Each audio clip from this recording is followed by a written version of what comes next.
Hola, ¿qué tal? Soy Jack y hoy os traigo el 20º y último vídeo de esta sección de dados bajo la mesa, donde nos vamos a dedicar a analizar la 19ª y última sesión que hemos jugado del Legado del Gusano, un relato de Raven de creación propia.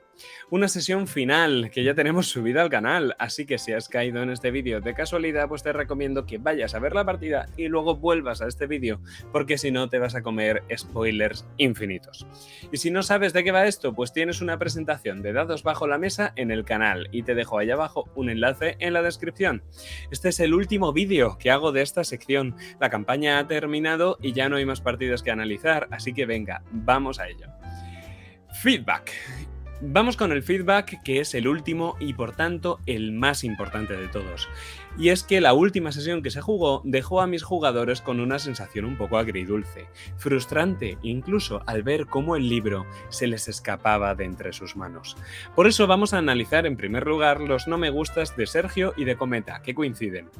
Y es que no les había gustado que Emily ayudara a Stephen a robar el libro, sobre todo después de haberla traído al mundo de los vivos en esa misma sesión. Esta decisión fue mía, improvisada en el momento, y no era más que una nota de color para volver más dramático el asunto y para dirigir la atención de Gabriel hacia el robo. La complicación del giro estaba dirigida hacia Stephen. Emily no tenía nada que ver. Stephen iba a robar el libro sin que Emily interviniera de ninguna forma, pero en ese momento, yo qué sé, me dio por meter a Emily por medio, haciéndola cómplice de Stephen en el robo del libro. Entonces, bueno, es cierto que mis jugadores tienen razón de que parece en la propia partida que es por culpa de Emily que pierden el libro, que Emily es una traidora, y bueno, eso intento justificarlo en esta sesión mediante una pequeña escena en la que Emily se excusa ante Gabriel y sobre todo pide disculpas. Así por lo menos le damos una justificación a la actuación del NPC y prometemos mediante el propio NPC que no va a volver a suceder, mediante la promesa que hace Emily a Gabriel. Por otro lado, mi no me gusta personal es que me pareció demasiado big deal ese enfado de Gabriel con Arthur en la penúltima sesión. Es como que ahora mismo tendríamos que estar a otra cosa, ¿verdad? Es como que ahora mismo deberíais de estar unidos o deberíais de estar reconciliándoos. Se comió mucho tiempo de sesión ese enfado y yo personalmente esperaba que fuera mucho menos intenso. Frío pero menos intenso, de que se viera el ya no te amo, pero es que tampoco te odio, eres sencillamente sin más, para mí eres otra persona tal cual. Sin embargo, estaban en emoción en ese momento, Iván me había pedido desarrollo del personaje en ese sentido y así fue como se dio el roleo, entonces poco más tenía yo que hacer aquí. El no me gusta de Iván se une a los deseos generales del resto de mis jugadores para esta sesión, la sesión final. En resumen, tenía que dejar de ser tan malo con los giros. Mis jugadores me estaban pidiendo un final feliz, o cuanto menos un final agridulce. Me estaban diciendo, Master, no nos des tanta caña, nos gustan estos personajes, no queremos que nos restriegues por el suelo. Es normal. Cuando la voz tenebrosa se porta mal con unos PJs que arrastran 20 sesiones en sus espaldas, parece que se está portando mal contigo. Y no es nada que tuviera demasiada importancia, porque yo en la sesión anterior los dejé en el momento donde los quería. Quería que los PJs empezaran en una posición muy baja, con una esperanza casi nula, para que fueran subiendo poco a poco con pequeñas victorias hasta un climático final que acabara con la victoria de los personajes y quizá un final feliz. Porque en serio, viendo el sistema, muy mal tendrían que haber jugado sus cartas como para no derrotar a Jakub en esta sesión. Diseño. Pero vamos con el diseño, y es que cuando se afronta una sesión de estas características, una sesión final de campaña larga, es importante cerrar los cabos sueltos de la sesión o de las sesiones inmediatamente anteriores. Esto es, no tenemos que despedirnos de todos los NPCs de la campaña, que son muchos, pero sí por lo menos tenemos que dar una resolución a aquellos que estaban en las últimas escenas. La última aparición de los NPCs tiene que ser importante, tiene que ser resolutoria. Todas las escenas que hemos ido dejando en mitad de la sesión también tienen que ser resolutorias. Por tanto, es importante, en primer lugar, que resolvamos la amenaza, todo el tema de Jakub, que atemos todos los cabos sueltos que hemos dejado en la campaña y en la sesión precedente y que el final, sea el que sea coherente con la historia y con las acciones de los personajes. No nos podemos inventar cosas, no a estas alturas. Todo lo que salga tiene que haber salido antes y todo lo que salga tiene que cerrarse de alguna forma. Por ello, con eso en mente, lo primero que tenemos que resolver es lo más urgente, que es ese duelo entre Arthur y Lord Ponover. Este es un duelo que no tiene que ver con la logia y no tiene que ver con el libro, que es la amenaza principal y lo que más nos importa resolver. Por tanto, lo ponemos lo primero de todo. No puede ser que Ponover aparezca cuando ya hemos matado a Yakub y diga, ahora yo soy el malo malísimo. No, tío, esto tiene que suceder lo primero y luego el conflicto se tiene que desplazar. Tenemos que ir escalando poco a poco. Además, tiene esto coherencia narrativa, porque una vez desaparecidos Stephen y el libro, lo más importante es que Arthur está en el suelo sin brazo, ¿no? Los NPCs presentes en la escena tenían que colaborar en este giro, y no en el giro de Sion, porque colaborar en el giro de Sion habría sido robar foco a los propios Corvus en la parte más importante, y esto es un pecado imperdonable. Por ello, Adam y Montresor colaboran en momentos distintos en la lucha contra Ponover, pero daos cuenta de una cosa, colaboran, no solucionan el problema, ayudan a Arthur a que él solucione el problema. Arthur es el protagonista, el resto solo puede ayudarle. Incluso Rufus, que es la complicación del giro de Arthur, aparece después de que Ponover sea derrotado. No es que Rufus derrote al custodio y muera en el proceso. No, Arthur es quien lo hace y Rufus aparece posteriormente. Con Arthur es con quien el custodio tiene el beef, por tanto Arthur es el protagonista, es el jugador, es el que tiene que derrotar al propio custodio. Una vez solucionado todo el tema de Ponover y de Rufus, nos vamos ya a lo importante, la última conversación familiar de la campaña y el viaje a Sion, donde se va a resolver todo.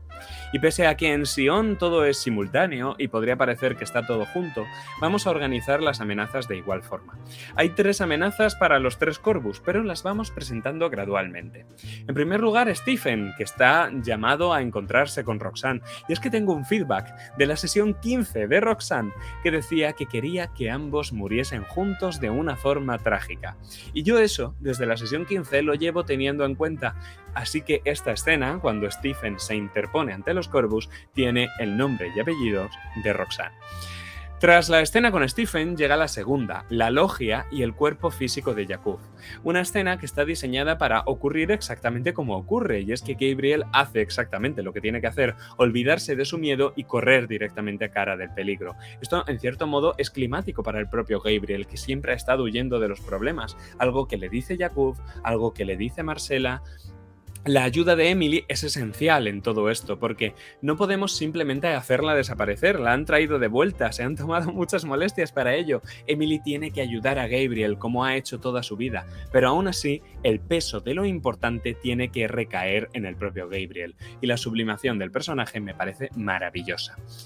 Tras la escena de la logia tenemos a Yakub en el otro lado, que está nada más y nada menos que en el olvido, ese maelstrom tan cautivador que presentamos en la sesión 17, y que nos sirve ya no solo como un color, sino también como un poderoso significado de la propia escena, que se convierte en un arma en el duelo mágico que tienen entre ambos. O sea, el olvido no está ahí de fondo, sino que va a tener bastante importancia.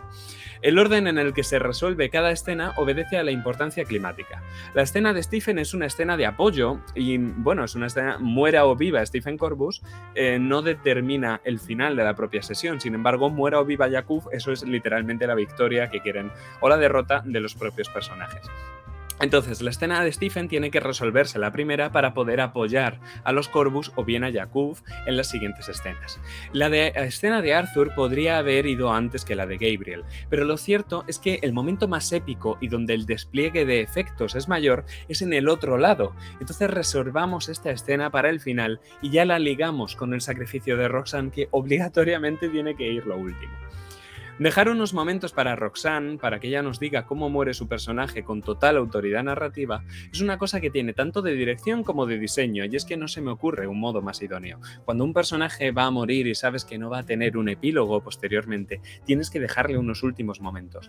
Matar a un personaje de un jugador porque sí, por los loles, sin dejarle decir unas últimas palabras, es de lo peor que le podéis hacer a un jugador en partida. No digo a un personaje, a un jugador. El hecho de no poder despedirse irse, de no poder dar unos últimos pensamientos, es casi peor que matarlo. Lo que sí que estaba diseñado, no tanto ese momento de dar un espacio a la propia Roxanne, es el final de la sesión, en el que yo con algunas palabras hago referencia a los tropos que hemos utilizado durante toda la campaña. Tropos que han llenado además esta sesión por completo, y no solo por mi parte, sino que son auténticos puntazos que han dicho los jugadores, y que eso ha sido mi estrella en esta sesión. Los puntazos que tienen los jugadores rescatando referencias, tropos de la campaña y frases jodidamente épicas. Dirección. Como os habréis dado cuenta, en esta sesión no hacemos resumen, no nos hace falta, todo el mundo la teníamos la anterior fresquísima.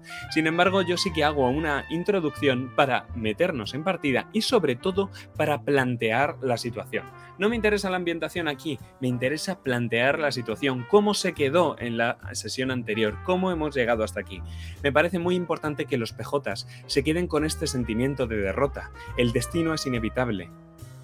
Así es como acaba la sesión anterior, pero ahora vamos a empezar a jugar. Vamos a ver si podemos evitar el destino, cambiarlo, volverlo a nuestro favor.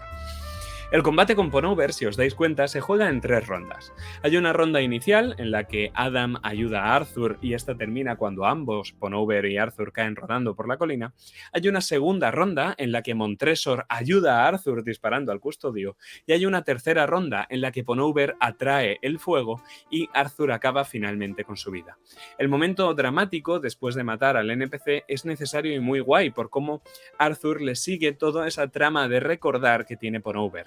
Esta escena, de hecho, fue la estrella de Roxanne. Ponover no sencillamente se muere y ya está, sino que tiene lugar pues esa conversación dramática importantísima. No se ha muerto un cualquiera, se ha muerto el custodio. Tras esta escena de Ponover, que hemos simultaneado con la de Roxanne y la logia en el pico de tensión, la logia desaparece y volvemos a la tranquilidad. Gabriel no está en una situación tan tensa, entonces nuestra vuelta a la continuidad va por una pequeñísima escena de Gabriel con las disculpas de la propia Emily. A partir de esta escena de Emily nos vamos a la escena familiar, transicionamos hasta ella y necesitamos que hablen una última vez de lo que van a hacer, de cómo lo van a hacer y de qué es lo que sienten. Es la última vez, y es una cosa que yo les marco en la partida, es la última vez que tienen los 3 una conversación. Eso sí, los 3, Arthur y Gabriel, ya me van a robar otra escena más adelante. La llegada a Sion es muy parecida a la primera llegada de Sion. El color es casi el mismo, les dejo un poquito de contemplación y luego se meten en la iglesia para que empiece todo otra vez. Lo que hacemos es presentar la escena de Stephen, que es la primera de todas. Pero antes de eso presentamos a la logia, presentamos la situación, presentamos la amenaza, presentamos el altar, el libro, el cuerpo físico de Yakuf. Ese es el lugar donde tienen que llegar los Corvus. Pero la amenaza, la logia que se cierne sobre nosotros, y cuando eso está a punto de suceder, aparece Stephen. Al ser un NPC importante, no como el resto de gente de la logia se aparta a su paso y la escena de Stephen copa el protagonismo. Vamos a hablar con él primero y tras decir el enfoque que se va a utilizar, decimos a los PJs las consecuencias de la amenaza e instamos a Arthur y Gabriel de que sigan su camino, porque Stephen es un asunto de Roxanne. Aquí es donde digo que me roban la escena. Y es que después de este primer intercambio entre Stephen y Roxanne, Arthur y Gabriel, muy al estilo de la sesión 10 en la puerta de la casa de Montresor, tienen otra escena dramática y tal. La familia ya había tenido su despedida los 3, pero los hermanos tienen una segunda capa de relación en la que hay muchas cosas que decirse, sobre todo después del girito que da con la transformación de Arthur en larva y el sacrificio que hace. Entonces, por si acaso no volvían a verse, tienen otra escena.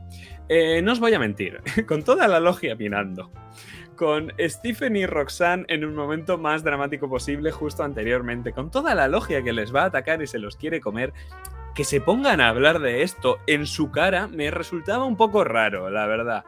Pero bueno, se pusieron en emoción, yo no quería interrumpirles en la sesión final y tampoco, quizá no tenían otro momento para hablar, entonces, ¿qué os voy a decir?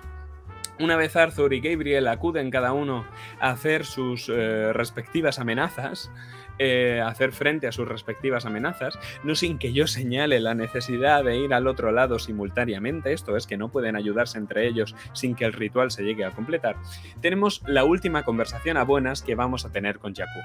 Primero calma y luego tormenta.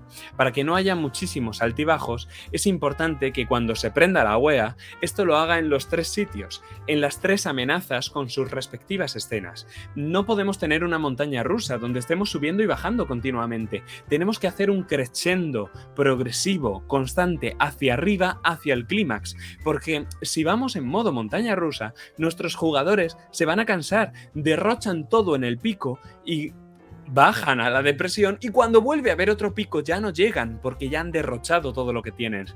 Tienes que ir aumentando progresivamente la emoción, la tensión, el suspense hasta el clímax. No puedes meter 3 clímax, por Dios. Tras la conversación en el olvido y antes de las tiradas, las escenas de Arthur y de Gabriel tienen una autoridad narrativa compartida, al tiempo que también dirigimos la escena de Stephen y de Roxanne sin dejar de todo claro si el Corvus va a ayudar a su familia o va a ayudar a Yakub. ¿Por qué hacemos esto? ¿Por qué esta autoridad narrativa compartida en el que ni para ti ni para mí? ¿Y por qué Stephen es tan reticente? Porque todavía no se han hecho las tiradas. Ya lo comentaré en el apartado de sistema, pero básicamente no hemos hecho las tiradas, solo hemos hecho el enfoque. Por tanto, la situación puede cambiar en cualquier momento, puede darse cualquiera de los 2 resultados. Por tanto, no nos decantamos desde el principio hacia uno y hacia otro. Pero aún así, en el momento en el que lo hacemos, Gabriel saca un giro favorable. Eso significa que tiene que tener éxito en todo lo que se proponga. Nosotros, aún así, hacemos que Gabriel no sea capaz de llegar hasta Yakub. Quema el libro, eso sí, pero la mano de Yakub le detiene y le agarra del cuello, empezando a estrangularle, como dice el propio Gabriel. Nosotros sabemos cómo va a acabar esta escena. Desde el momento climático que hemos tenido sabemos que Gabriel se va a alzar con la victoria. Entonces, ¿por qué metemos la mano de Yakub? Para dar tensión al asunto. Sabemos que hay una complicación también en el giro de Arthur, pero sabemos que va a ser un éxito automático. No por esto dejamos de rolear la pelea, sino que sencillamente la roleamos, le introducimos la tensión, mandamos a Arthur al otro lado, hacemos el control de la niebla. Es necesario mantener la tensión aunque sepamos el resultado de las tiradas, por lo menos en este sistema. Tras la tirada, el mayor reto de la dirección que me surgió a mí en partida estaba el conjugar el drama del sacrificio de Roxanne cuando se convierte en larva con la épica destrucción de Yakub por parte de Gabriel y los compases finales del combate que se libra en el otro lado. Creo más o menos que lo hicimos bien, que el resultado fue bastante bueno y que en la sesión no faltó el drama. De hecho, esa fue la estrella de Iván, que hubo drama por todos lados. Pero era muy complicado en cuanto a dirección conjugar este sacrificio tan dramático de la propia Roxanne con luego los momentos climáticos de los otros 2 combates. Salió bastante bien, para lo que podría haber sido. Y pese a saber del resultado, tenemos que seguir creando toda la tensión que podamos. Por eso, hacemos notar el poder del vórtice y del gusano uniendo los mundos con estas escenas en el mundo de los vivos y en el mundo de los muertos. Por eso, abusamos de la cámara lenta conforme los Corvus pierden el control de la situación. Por eso metemos la canción tenebrosa del opening, pero mucho más lenta. Por mucho que sepamos que hay una posibilidad, por mucho que sepamos que algunas de las tiradas han resultado en un éxito, tenemos que seguir generando esta tensión hasta el momento climático en el que le dejamos a Sergio la puerta abierta para que describa cómo acaba con Yakub y él dice que es la propia Emily la que lo hace, lo que a mí me parece estupendo. Sistema.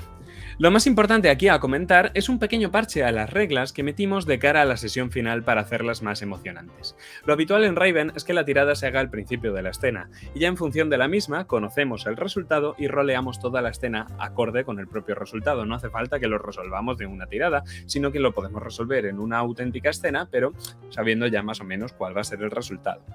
Pero las escenas de la sesión final eran tan importantes que se me ocurrió dilatarlas un pelín el momento de las tiradas. Por ello, al principio de la escena se enunciaba el giro, la amenaza y por tanto el enfoque. Se hacía un recuento de dados, pero el roleo se hacía posteriormente. O sea, una vez se decidía el enfoque, seguíamos roleando y solo se tiraba cuando estaba ahí ese momento climático que estábamos esperando. Y entonces se tira y en función de eso se resuelve.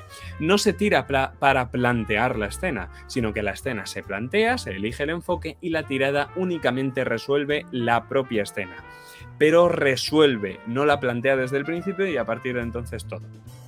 Esto se aplicó a todas las tiradas de la partida e hizo que mis jugadores se estuvieran mordiendo las uñas todo el rato aguardando el resultado de la tirada. La tensión que se generó fue increíble. En cuanto a las tiradas, una por una, la primera fue el enfrentamiento con Ponover. Este tiene 5 dados de niebla por el brazo inútil que tiene Arthur. En la tirada habría sido de 4 dados, pero ese brazo, sacrificio terrible la anterior sesión, aumentaba los dados de niebla en 1. La tirada no tenía mucho más misterio, la complicación fue la muerte de Rufus, que si bien no está causado directamente por el enfrentamiento con Ponover, sí indirectamente, porque Rufus es herido por un miembro de la logia cuando intenta ayudar a Arthur. El segundo elemento del sistema que entra en juego es la acción Corvus de Arthur, que utiliza para transportarse a él y a toda su familia a Sion, la mejor forma de ir sin el espejo, ya que Stephen lo ha destruido como resultado del giro tenebroso de la sesión anterior. El éxito automático este no depende de tirada, pero sí que tiene que tener una complicación que yo ya tenía pensada, y era que iban a tener que separarse. Esto tiene efectos mecánicos y efectos narrativos. Efectos mecánicos, que los jugadores se separen, implica que no pueden darse el bonus familiar de los dados que les hace tirar básicamente siempre con 5 dados. Y bonus narrativo, que nos permite dar protagonismo a cada personaje por separado en una escena individual, enfrentándolo a una amenaza. Tanto Arthur como yo sabíamos que él iba a usar esta acción Corvus, porque básicamente si hubieran ido por el camino que siguieron la sesión 14, cuando hubieran llegado ya es que no había mundo. Ya entramos en las 3 escenas finales, cada una con su tirada, y el éxito en las 3 determinaba la victoria de los Corvus. El giro de Stephen ya estuvo explicado en la propia partida, y lo más destacable es la complicación, que fue una idea que tuve en ese momento, que improvisé, y que tenía más sentido para el NPC de lo que tuvo en la propia partida. O sea, en la propia partida queda un poco raro, entiendo, porque Roxanne se sacrifica 2 veces. La primera vez se convierte en larva para estar con Stephen, y la segunda vez pierde su alma en el olvido para salvar a su hijo. Roxanne maldita 2 veces y sacrificada 2 veces. Es un poco raro. Si bien es verdad que para el propio Stephen tenía todo el sentido, porque ignorante de que se va a sacrificar más tarde, pues le pide que se sacrifique por él en ese momento.